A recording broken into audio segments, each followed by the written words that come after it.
मुखिया के घर तांत्रिक महाराज और ऋषिधर बाबा दोनों बैठे हुए थे और ये सभी काफी परेशान दिख रहे थे। तांत्रिक महाराज, मेघना दिल्ली में है ये तो हमें पता है, लेकिन इतने बड़े शहर में जाकर उसे ढूंढना बहुत ही मुश्किल होगा। पिताजी, हमारे पास और कोई रास्ता भी तो नहीं है, हमें वहां जाना ही पड़ेगा। अनुज बेटा, तुम दिल्ली जाने की तैयारी करो। अनुज अभी अपनी जगह से उठ ही रहा था कि तभी नमस्ते अंकल। नमस्ते आंटी।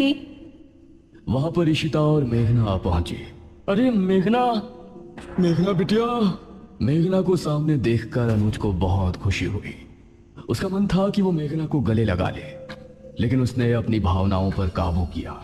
मेघना, कैसे हो तुम? आप सब यहाँ ठीक तो हैं?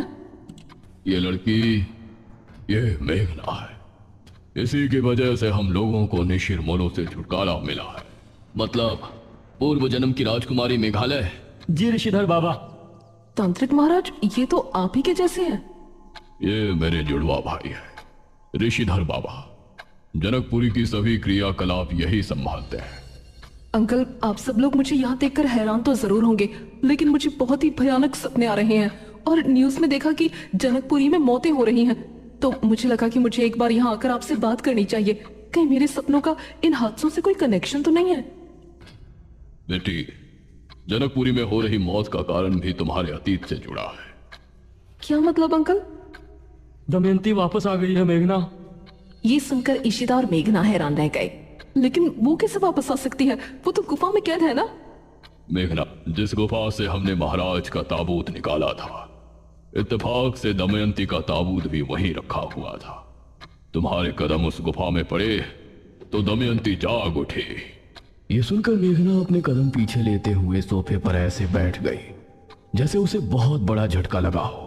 पिछली बार जब यहाँ आई थी तो मेरे आते ही निशिर मोलो जाग गए थे। उनको खत्म करके वापस गई तो गुफा में कदम रखने की वजह से दमयंती जाग गई। मुझे तो लगता है आप लोगों के लिए मैं ही मनहूस हूँ। अरे नहीं बेटी, ऐसा मत बोलो। बेटी, तुम्हारी इसमें कोई गलती नहीं है। तुम तो भलाई करने गई थी। यह तो बस एक संयोग है कि महाराज और दमयंती की लाश एक ही गुफा में थी। उसके लिए खुद को दोष मत दो। अंकल, अब हम उस दमयंती को कैसे रोकेंगे? दमयंती ने उठते ही सबसे पहले तुम्हारे बारे में ही सोचा होगा, क्योंकि तुम ही ने उसकी क्रिया भंग करके उसे ताबूत में कैद किया था। अब वो तुमसे बदला लेने की ही सोच रही होगी। वही तो हम जानना चाहते हैं तांत्रिक महाराज। अब हम उसका मुकाबला कैसे करेंगे? यह सवाल बहुत मुश्किल है अनुज बेटा। पिछली बार जिस तरह राजकुमारी मेघालय यानी मेघना ने उसे कैद किया था, उस विधि को वो अब पहले ही जानती है। हमें उसे खत्म करने के लिए कोई नया रास्ता निकालना होगा, लेकिन कैसे करेंगे? वह बहुत शक्तिशाली हो चुकी है। इस तरफ दमयंती गुफा के अंदर बैठी हुई थी। सही कहा, इस बार मैं ऐसा बदला लूंगी जिसे देखकर काल भी घबरा जाए।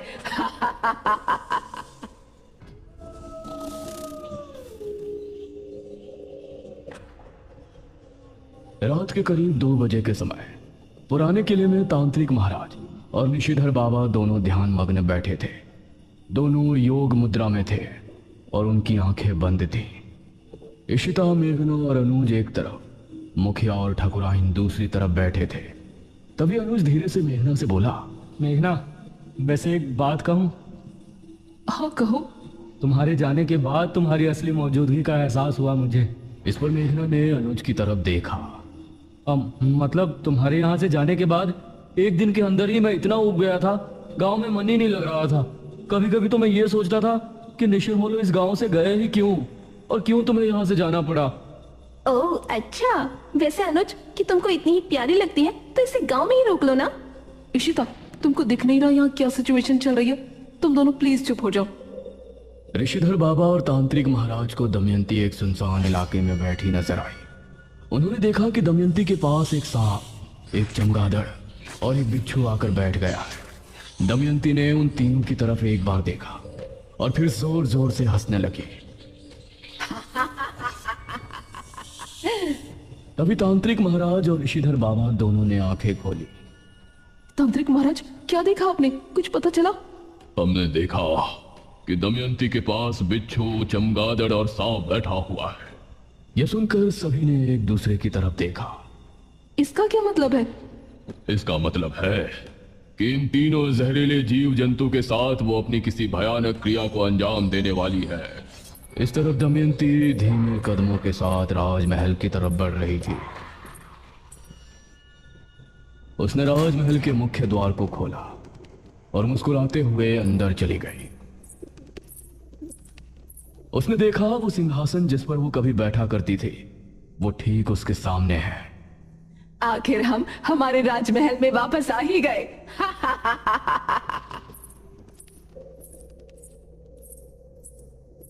वो जैसे ही सिंहासन पर बैठी वैसे ही राजमहल के सभी रोशनदान अपने आप जल उठे। देखते ही देखते पूरा राजमहल दीपों से जगमगा उठा। तभी अचानक गलियारे से उसे एक आवाज सुनाई दी। महारानी दमयंती। यह किसी के सिसकने की आवाज थी जिसे सुनकर दमयंती के चेहरे पर आई खुशी उड़न छू हो गई। दमयंती सिंहासन से उठी और गलियारे की तरफ बढ़ गई।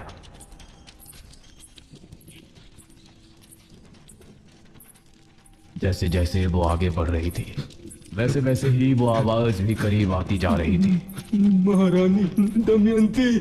एक बड़े से दरवाजे के सामने जाकर वो रुक गई और दरवाजे को गौर से देखने लगी। कौन है वहां? वो दरवाजा खुल गया और दमयंती को सामने वही लबादे वाला शख्स नजर आया। दमयंती उसको देखकर मुस्कुराई। महारानी दमयंती, आप आ गई। ये कहते हुए उस शख्स ने अपने चेहरे से नकाब हटाया। वो एक काली चमड़ी वाला बदसूरत सा आदमी था। उसके चेहरे पर खुशी थी और आंखों में खुशी के आंसू। हाँ, हम आ गए वीरेंद्र। मुझे पता था कि एक ना एक दिन आप जरूर आएंगी, इसीलिए मैंने उस क्रिया को 400 साल तक जारी रखा जिसे मैं आपके जिंदा रहते हुए आपकी शक्तियां बढ़ाने के लिए किया करता था। मैं तुमसे बहुत खुश हूँ वीरेंद्र, बहुत ज्यादा खुश। मेरे यहाँ पहुँचने के साथ साथ तुम्हारी महाक्रिया के 400 साल भी पूर्ण हो चुके हैं। अब तुम चाहो तो महल से बाहर जा सकते हो, लेकिन महल से बाहर जाते ही क्रिया बंधन टूट जाएगा और फिर तुम मनुष्य योनि में वापस चले जाओगे, जिसमें तुम बढ़ती उम्र के साथ बूढ़े भी हो जाओगे और तुम्हें मौत भी आ जाएगी। लेकिन महारानी, अगर ऐसा हुआ तो फिर हम जीवित कैसे रहेंगे? हमारे साथ ये नहीं होना चाहिए। तुम चिंता मत करो वीरेंद्र, मैंने तुमको सिर्फ बताया है। तुम अमर नहीं तो क्या, मैं तो अभी अगले 600 साल तक अमर हूँ। मेरी शक्तियों के इस्तेमाल से मैं तुमको कुछ नहीं होने दूंगी।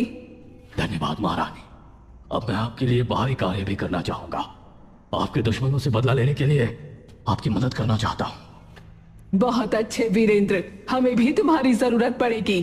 ये कहकर दमयंती ने वीरेंद्र के सर पर हाथ रखा और मंत्र पढ़ने लगी। तभी वीरेंद्र की आंखें एकदम सफेद हो गई और उसके चेहरे से अजीब सा तेज निकलने लगा। कुछ देर बाद किसी ने किले के दरवाजे पर दस्तक दी। अरे, ये दरवाजे पर कौन है इस समय? अनुज और मुखिया ने उठकर दरवाजा खोला तो सामने एक आदमी खड़ा था। मुखिया जी, जल्दी चलिए, मेरी पत्नी को ना जाने क्या हो गया है। वो अजीब हरकतें कर रही है, कभी चिल्ला रही है, कभी हंस रही है तो कभी रो रही है। उसने मुझ पर हमला भी किया है और अब जंगल में भाग गई है। हे भगवान, अब ये क्या नई मुसीबत है। ठीक है, हम अभी चलते हैं। अब ये सभी उस आदमी के साथ जंगल की तरफ रवाना हो गए। जंगल इस समय बहुत सुनसान लग रहा था। वो आदमी आगे आगे चल रहा था और ये सभी उसके पीछे थे। वो आदमी अब कुछ बोल भी नहीं रहा था। अरे ओ भाई, कहाँ ले जा रहे हो तुम हमें? चलते चलते इतनी देर हो गई है। हाँ बेटा, तुम्हारी बीवी भी कहीं नजर नहीं आ रही है।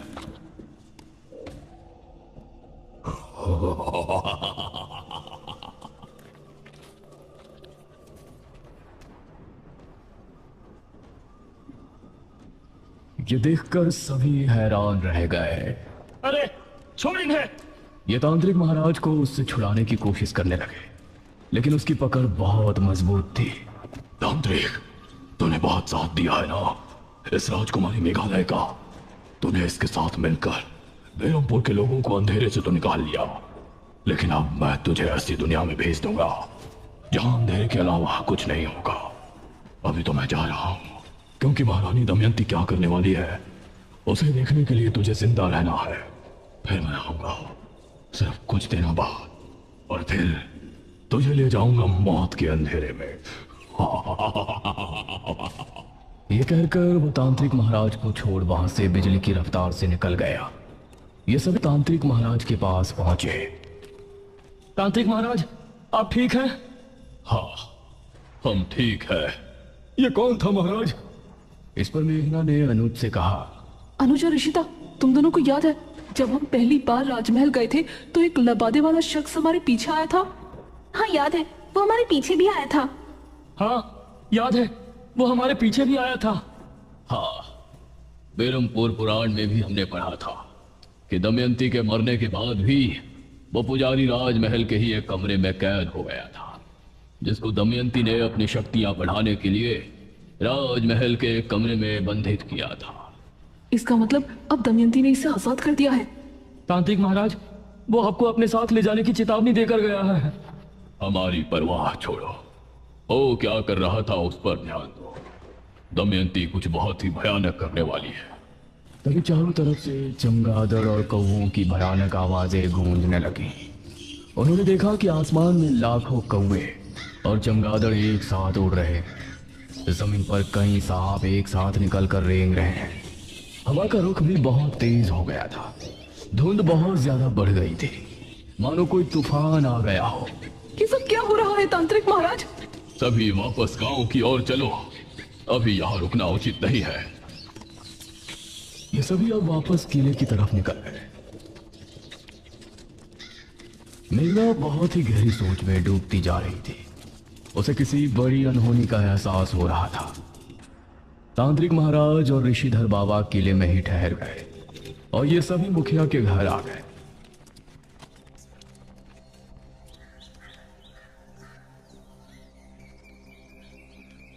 अगली सुबह जब ये सभी नाश्ता कर रहे थे तो अनुज ने न्यूज ऑन कर रखी थी। भारत में पहली बार एक ऐसी घटना घटी है जो देखने वालों के दिमाग को बौखला रही है। बेरमपुर, जनकपुरी और इनके आसपास जितने भी शहरी इलाके हैं, उन इलाकों से चमगादड़ और कौवे एक ही समय में आसमान में उड़ एक ही दिशा में जा रहे हैं। जंगलों से सांप अपने बिलों से निकलकर एक ही दिशा में रेंग रहे हैं। लोगों का कहना है कि सभी कौवे और चमगादड़ जनकपुरी के जंगल की तरफ गए थे और उसके बाद कहां गायब हो गए ये किसी को समझ नहीं आ रहा है। ये सुनकर सभी हैरान रह गए। हे भगवान, मतलब वो सभी सांप, कौवे और चमगादड़ जनकपुरी गए हैं? ये बात हमें जल्द ही तांत्रिक महाराज को बतानी चाहिए। अंकल, आप और आंटी यहीं रुकिए, हम तीनों तांत्रिक महाराज के पास जाते हैं।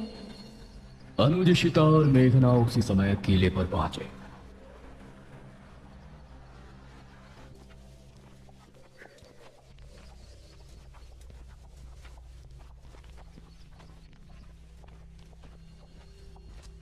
और उन्होंने तांत्रिक महाराज और ऋषिधर बाबा को न्यूज के बारे में बताया। जनकपुरी के जंगल में कहीं ये सभी उसी गुफा में तो नहीं गए जहां पर दमयंती और महाराज का ताबूत रखा था? मुझे भी यही लगता है तांत्रिक महाराज। उस दमयंती ने अपने जादू के असर से उन सभी जीवों को गुफा में बुलाया है। हमें जनकपुरी जाकर देखना चाहिए।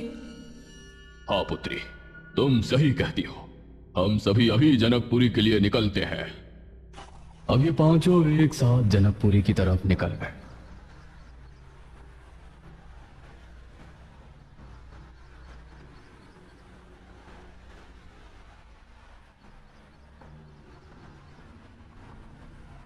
और वहां पहुंचते हुए इनको शाम हो गई।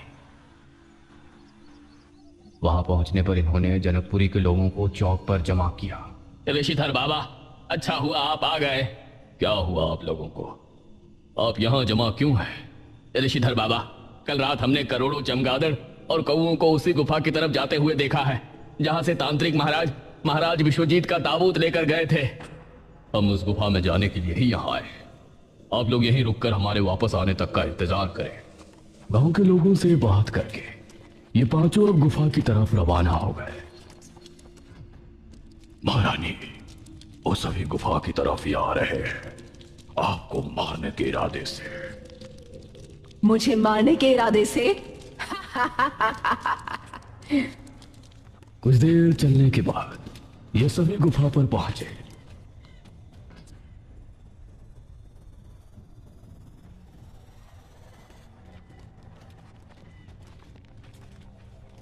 अंदर कदम रखने पर इन्होंने पाया कि गुफा उजाले से जगमगा रही है। दीवारों पर मशालें जली हुई हैं।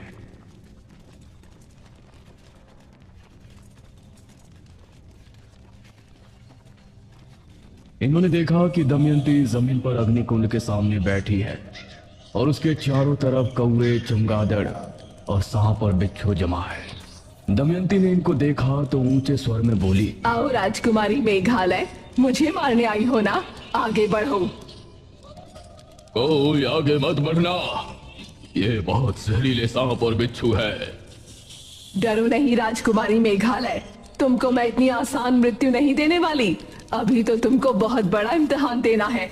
400 साल पहले तुमने पूरे राज्य को अपने उस मृत्युंजय अमृत के जरिए एक महामारी से बचाया था ना?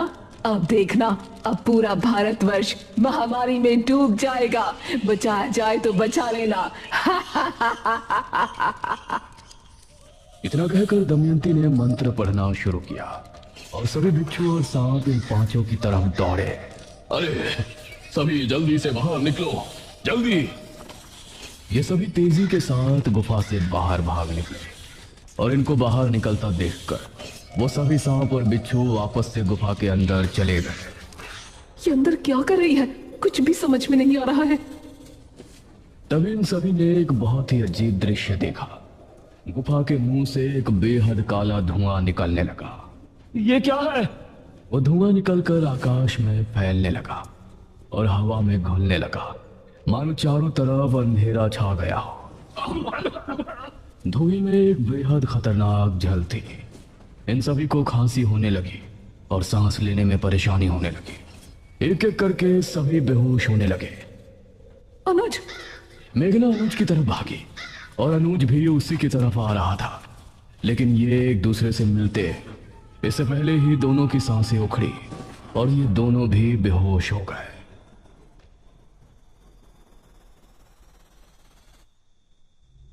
मेघना को अपने मुंह में कुछ मीठा सा लिक्विड जाता हुआ महसूस हुआ और उसने आंखें खोली। उसने खुद को हवेली में पाया। इशिता के हाथ में कांच की एक बोतल थी जिसके अंदर मृत्युंजय अमृत था। अनुज और बाकी सभी कमरे में मौजूद थे। शुक्र है तू होश में आ गई। हम सभी तो बेहोश हो गए थे ना, हम यहाँ कैसे पहुंचे? तुम लोग सुबह होने पर भी वापस नहीं लौटे थे। वहीं सुबह से ही यह खबर फैली थी कि जनकपुरी के लोगों में अजीब सी बीमारी फैली है। सभी को जुकाम, बुखार, खांसी एक साथ होकर किसी संक्रमण की तरह फैल रहा है। यह सुनकर मुझे तुम लोगों की चिंता हुई। मैं गांव के कुछ लोगों को लेकर जनकपुरी गुफा पर पहुंचा तो तुम सभी बेहोश थे। तुमको गांव वालों की मदद से यहाँ लाया और सभी को मृत्युंजय अमृत पिलाकर ठीक किया। मतलब जो धुआं गुफा से निकला था, कल रात से अभी तक उस धुएं ने इतना असर दिखा दिया कि उससे संक्रमण फैलने लगा। हाँ बेटी, लेकिन जनकपुरी के लोगों तक मृत्युंजय अमृत पहुंचा दिया गया है। उम्मीद है कि अब सभी ठीक हो जाएंगे। अंकल, ये इतनी छोटी बात नहीं है, मुझे कुछ ठीक नहीं लग रहा। अरे अब क्यों टेंशन ले रही है? सब ठीक तो हो गया ना? मुझे नहीं लगता कि उस दमयंती ने इतनी बड़ी क्रिया सिर्फ थोड़ा सा संक्रमण फैलाने के लिए की है। उसने कहा था कि पूरा भारत महामारी में डूब जाएगा। हमें न्यूज़ देखनी चाहिए। अब ये सभी कमरे से बाहर आए।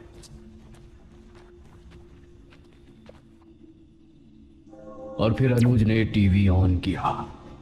कुछ ही दिनों में घटी इस घटना से भारत में हड़कंप मच गया है।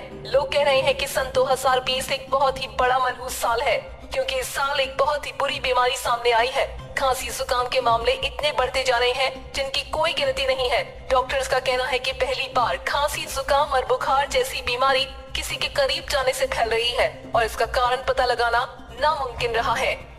ये खबर सुनकर मेघना और ज्यादा परेशान हो गई। मेघना, मुझे कुछ समझ आ रहा है यार। क्या समझ आ रहा है तुझे? सांप, बिच्छू, चमगादड़, इन तीनों जीव में बहुत ज्यादा मात्रा में जहर होता है। दमयंती ने अपने काले जादू की क्रिया में इनका इस्तेमाल किया है।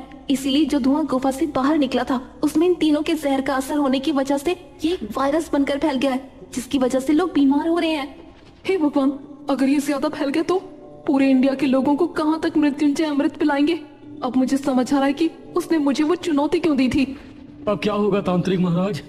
इस विपदा का हल तो हमारे भी समझ नहीं आ रहा। वैसे मेघना, मुझे नहीं लगता कि ये बीमारी ज्यादा दिन तक चलने वाली है। कुछ ही दिनों में हवा से वो वायरस खत्म हो जाएगा तो सब अपने आप ठीक होना शुरू हो जाएंगे। इस पर मेघना एक पल को शांत रही। उम्मीद तो ऐसी ही है।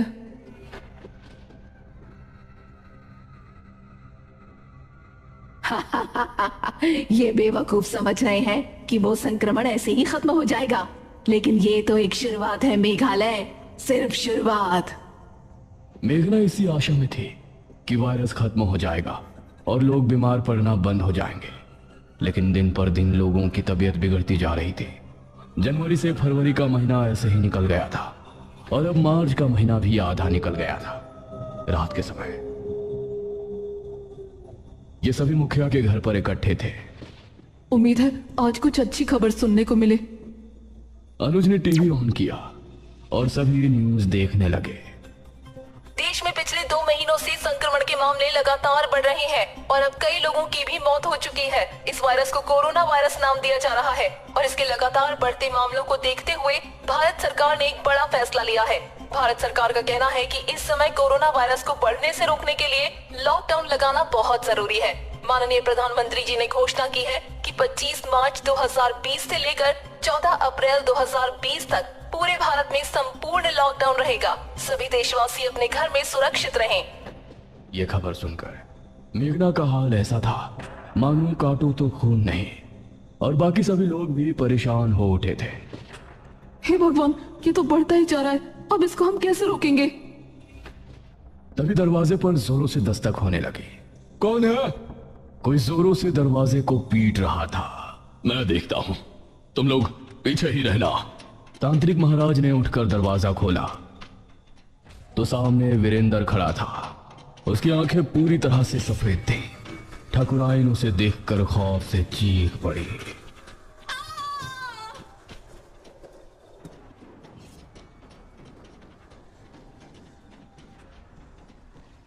और उनको घसीट कर ले जाने लगा। तांत्रिक महाराज! ये सभी बाहर की तरफ भागे, लेकिन तभी दरवाजा अपने आप बंद हो गया। कोई तांत्रिक महाराज को बचाओ!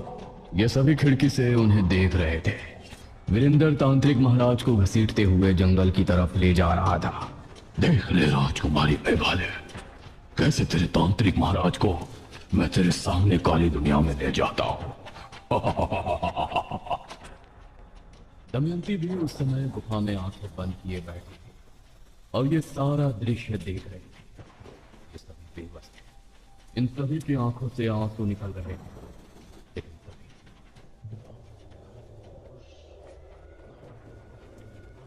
ये सभी इस आवाज को सुनकर हैरान रहे। वीरेंद्र के चेहरे से भी हंसी गायब हो गई। उसने देखा कि सामने से निशिर मोलो उसी की तरफ आ रहे हैं। उसने तांत्रिक महाराज को छोड़ दिया। निशिर मोलो उसके करीब आकर उनकी आंखें लाल लाल चमक। वीरेंद्र की आंखों में खौफ उतर आया। तभी ताबूत खुल गया। उसके अंदर से सुनहरी रोशनी निकली और वीरेंद्र को ताबूत के अंदर खींच ले गई। निशिर मोलो वीरेंद्र को लेकर चले। तभी दरवाजा भी खुल गया और ये सभी बाहर निकल कर तांत्रिक महाराज के पास पहुंचे। इस तरफ दमयंती ने ये देखा तो उसके क्रोध की सीमा पार हो गई। ये कैसे हो सकता है? ये तो वही 4 लोग हैं जो मुझे सपने में दिखा करते थे। ये सच में इस दुनिया में है? दमयंती अब क्या करने वाली? इस खतरनाक वायरस से मेघना लोगों को कैसे बचाएगी? निशिर मोलो अचानक वापस कैसे आए? क्या फिर से बेरमपुर की गलियों में निशिर मोलो का खौफ पैदा हो जाएगा? इन सवालों के जवाब जानने के लिए देखिए इस कहानी का अगला भाग जल्द ही।